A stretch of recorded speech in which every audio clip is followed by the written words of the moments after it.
Mr. Speaker, may I thank you first for condemning the wanton killing that happened at the Lekki toll gate. I am also an honorable member of the Federal Republic of Nigeria, and I stand to speak against what my colleague, Mr. Desmond Elliot, has spoken about. Mr. Speaker, may I let you know and reiterate that my colleague, Mr. Desmond Elliot, was once an actor. So we need to find out whether he thinks he's on the acting field, on the stage, or in the theater, rather knowing that he's in the house here. May I let you know that, Mr. Speaker, that my colleague, Mr. Desmond Elliot, talking about the social media today, is also a celebrity who has used his acclaimed status to drive his ambition to the national, to the house, and he did a lot of campaigns and people supported him. If not, Mr. Desmond is nothing but a man who has no pedigree or antecedent in politics, if not for the law of godfatherism that brought him into the house. So for such people, it is expected that they betray your loyalty that has been vested in them and the trust to come to the house and defend the fellow youth. Mr. Speaker, I am also a youth, and I understand the crimes out there.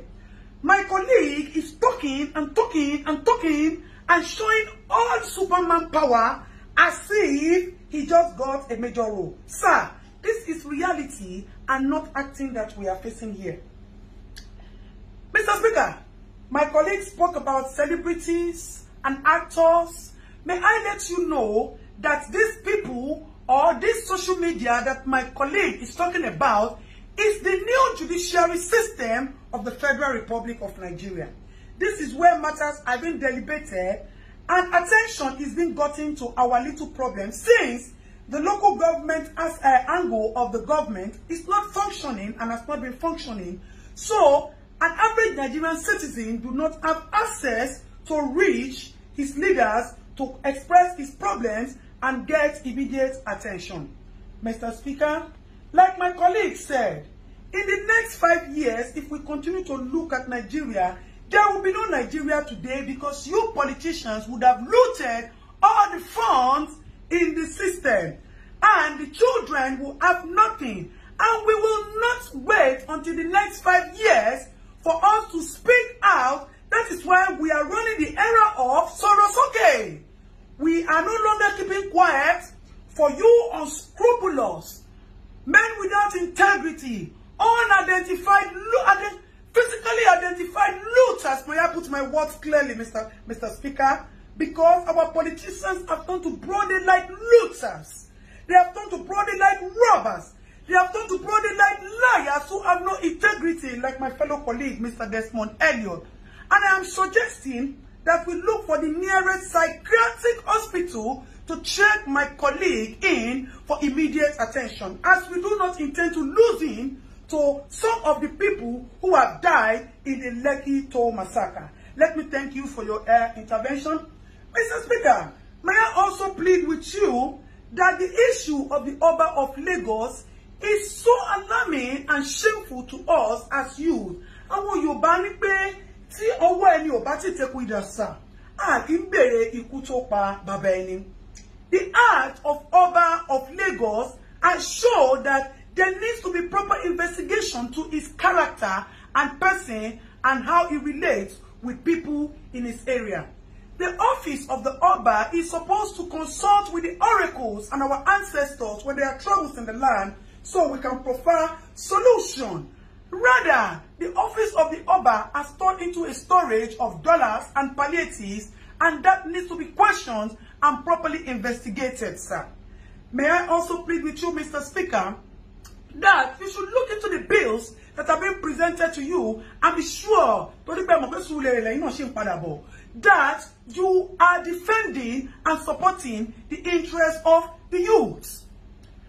Our politicians have turned into nothing but animals who worship nothing but money.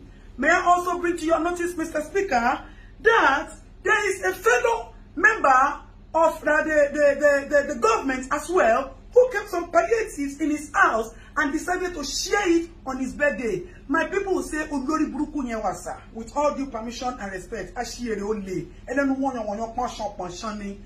it is nothing but an action of greed. Mr. Speaker, my fellow colleague is addressing we youths as common children. That's not anywhere bad, anywhere wrong. We the youth that we as is talking about are the people like us who say we die here or Nigeria gets better. Because we want a good Nigeria and a new Nigeria for our children. May I also let you know, Mr. Speaker, that our interrupted process at the Lekki Toll Gate is supposed to be a kitchen garden where we wanted to cook soup for our future generation to eat. We just put the firewood on the fire and the pot. We have not put the pepper, we have not put the beef, the seasoning, and the onions and the oil to taste so that we can build a new Nigeria for our children. And our children will be the ones to eat the soup.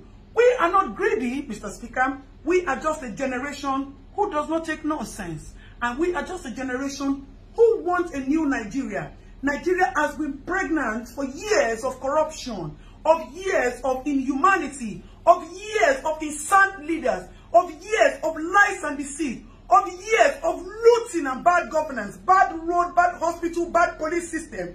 And we thought that if we conduct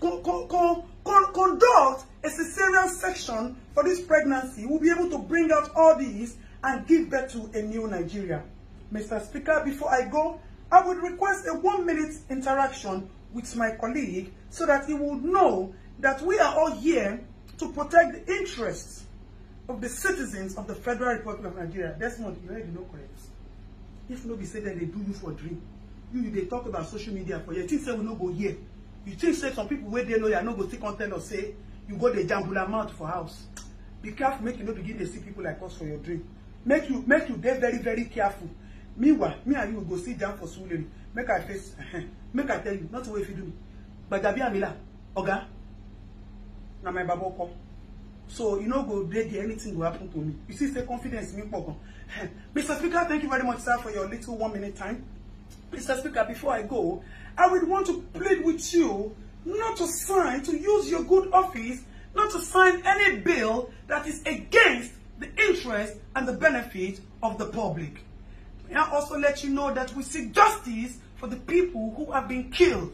Mr. Speaker, I know that your office still has some powers to do some things because as it is, our governor too looks like he's not okay. He is mentally disabled because today he will say A, tomorrow he will say B. And as my fellow colleague who is not here today said, Papa, he said they have removed the engine, they put B2 tomorrow, and they put DAF next tomorrow. So the engine of our federal governor is not properly okay and also needs to be checked so that we can know the truth of who ordered the massacre killing, why he ordered the massacre killing in Lekki, as there was no iota of crime recorded in the case of Lekki. Mr. Speaker, with all due loyalty and respect, I would appreciate if quick intervention is quickly given to our governor, Governor Sanwo-Olu, as that man is not okay. And we can advise him that he should step down since he has admitted that he committed the mistake and the blunder. Mr. Speaker, thank you very much for giving me the audience. We appreciate your office and we pray that you distinguish yourself from all of that, even though you also have your own past antecedents, which you have been forgiven because of the love of the little that you have been doing in the recent times to us. You have come to realize that government is for benefiting the people, and if you retire yourself, na Surulere they come. So if you not do well, you wait till your eyes see for Surulere afterward. Last. Mr. Speaker, may I please appeal with you to help me tell my fellow colleague, Mr. Desmond Elliott, that all those washing basins he put in Lekki and he's using it for us to wash our hands due to COVID, he should come and pack it.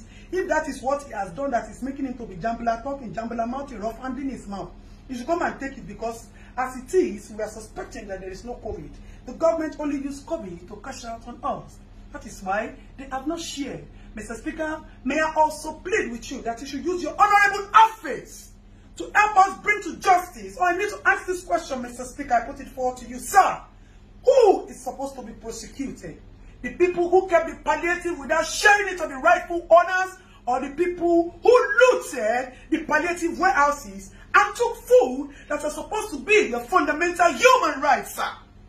You see, when we say that there's injustice in the land, that is why we will not stop at using the social media to push for all the attention, all the justice that we need to get.